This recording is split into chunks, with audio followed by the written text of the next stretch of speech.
fine, I'll read the frickin' book. I wasn't ready for this.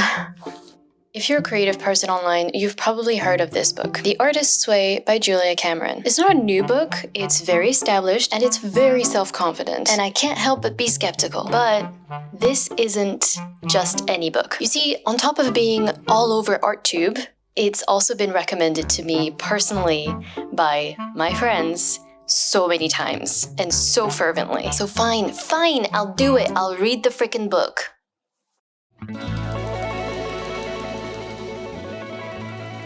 So today is day 1, week 1.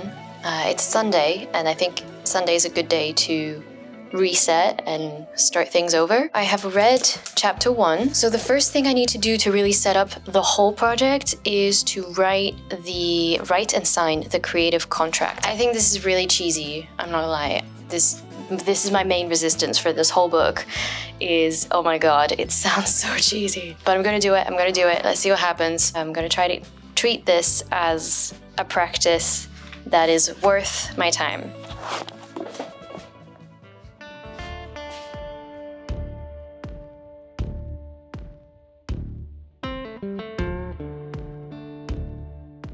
Now, based on my whole vibe around this, you might be like, hey, why are you even doing The Artist's Way anyway if it seems like it's homework and it's not interesting and it's cheesy and you clearly don't seem too enthused about it? There's a few reasons, and I don't know how deep to get here, but there are a few things that I really want to change in my own mindset, especially around creativity, around artistry, but also around how I present myself to the world. There's also just really unuseful things that I keep saying about myself, to other people that are not useful. Like saying over and over, I still can't draw, I don't know how to draw. Yeah, it's true, there's a lot of things I don't know how to draw, but is it helping me to keep repeating that? No. It's not. It's not a helpful vibe to have. I would like to shift that to more of a excitement, curiosity thing. One really big issue that I have in my art is that I feel like it's very superficial. I love anything fantasy-based, anything to do with magic and witchcraft. You know, I love me a good dragon, things like that. But I've noticed that I've ended up using all these elements as aesthetic elements that I can put together and be like, hey, I made this piece. It's about magic, I guess. But I feel creatively blocked in the sense that I'm not working on projects that feel honest, that feel personal. My ideas are kind of self-cannibalizing and kind of always revolving around the same thing, you know? That would be fine if I knew that there was depth to what I was making, but there isn't really. There's no storytelling behind it, and I find that really annoying and really boring and not fulfilling. It's not why I make art.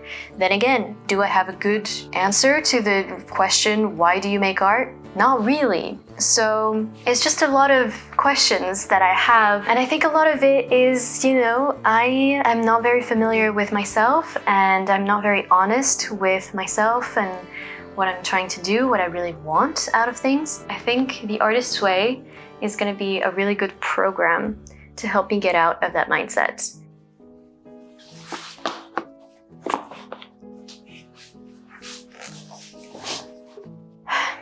I wasn't ready for this.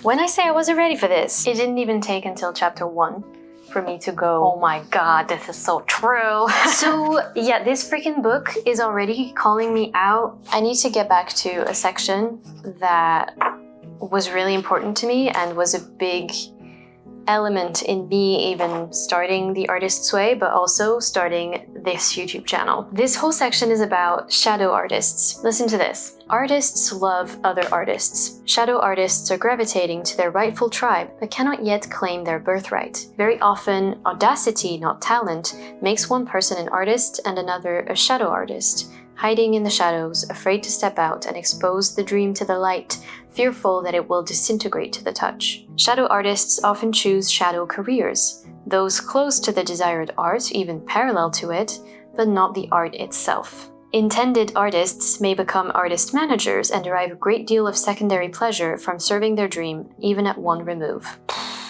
Yeah, this is so me. This is so me. So I had this wake-up call last year. I got this really cool client. I work in the behind the scenes of YouTube, creative direction, video editing, social media management, all kinds of things around YouTube and video creation. And I got this really cool job with a cool art YouTuber. They're a big name online and I really liked them and I got the job, and all of a sudden I became their creative director, which is just the coolest job.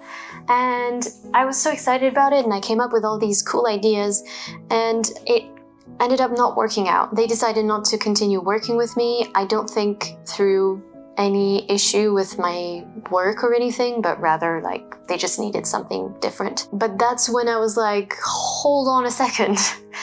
I can put all this energy and all this creative attention towards so many other people's projects. Clearly, this is what I love to do. What is keeping me from making it for myself? I was a shadow YouTuber and I don't want to be a shadow artist on top of it. And I want my work to be its own thing. I want to make work that matters and that connects with people. And that's a really big thing to admit, I'm not gonna lie. But yeah, that was like a huge wake-up call I had last year, and I knew that the Artist's Way talks about shadow artists, and so this is one of those things that I need to fix my mindset for. So yeah, I thought I would share that story. That's all I have for you today. These were my very first thoughts about the Artist's Way. I have kept going. I'm still early days. I'm still in week 3, I think.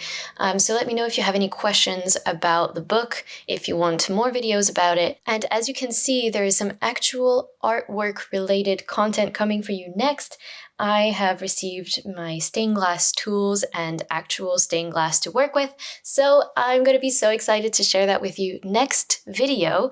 It should be out in about 2 weeks, so definitely make sure to subscribe so that you don't miss it, and I will see you very, very soon. Thank you so much for watching. Bye-bye!